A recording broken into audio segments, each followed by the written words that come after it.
I want to return to the fears that Labor's again sending all the wrong messages when it comes to border security, with news today that some 2,000 partners and family members of illegal asylum seekers have been granted visas to come to Australia. Now, this has all occurred within the space of the last 2 years under the Albanese government and stems from Labor's disastrous handling of our borders under the Rudd-Gillard era, when some 50,000 people arrived on people smuggling boats to our north. Joining me now to discuss this, Shadow Immigration Minister Dan Tehan. Well, it's taken a while, Dan, but they've got the outcome that the people smugglers sold them, didn't they? Life in Australia, access, welfare, Medicare, the whole box and dice. And now they've got citizenship on the way for them and all their extended family. That's exactly right, Peter. And the sad reality is that we know the people smugglers will be using this now to advertise their wicked trade. So having had this trade successfully shut down under the coalition, what we're seeing now is it's starting to start up again, and the government just can't help sending more and more signals to the people smugglers. And we're seeing more and more attempts to get asylum seekers to Australia. And it is of deep, deep concern. And when you put this also with the numbers that we're starting to see of people coming in by plane and failing with their asylum seeker claims and the government not being able to remove any, it just shows that it doesn't matter when it is, Labor always makes a mess of immigration. Remind us of what happened here, Dan, because these people came illegally. They were put onto temporary protection visas. It was supposed to never give them the right to stay here. They were supposed to go home. Many of them appealed their decisions all the way through to the top. They were found never to be refugees. How do they get off TPVs and get this permanent visa outcome?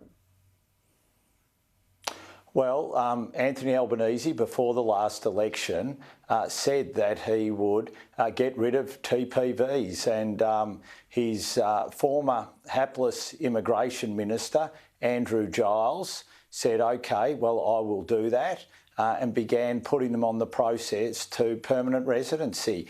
And now, as part of that process, it looks like that they are bringing in family with them. And the thing that I think that the questions need to be asked of, especially of the new Minister, Tony Burke, is, has this all been done properly? Are there people who've been waiting to get family members into Australia? What has it meant for them? Because there's not unlimited numbers that the government brings in, especially on family and partner visas, and they need to be answering questions. Does this mean that others have had to wait as a result? And everything about it just sends that signal to the people smugglers. Not only can we get people to Australia, will we be able to get them on that permanent residency pathway, but also now it seems that you might be shown favour when it comes to bringing family and partners in as well. Dan, just on another issue I've got you. Last night I spoke to Sarah Henderson about a Teal candidate that's standing against you. Alex Dyson's his name. He's running for your seat of Wannon and he wants to be in the federal parliament.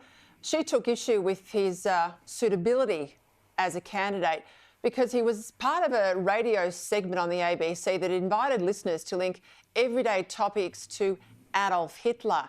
This was a segment, others were involved of course, but his co-host Tom Ballard attempted to link wind farms to the fan-forced Nazi ovens. Here's a bit of what they said.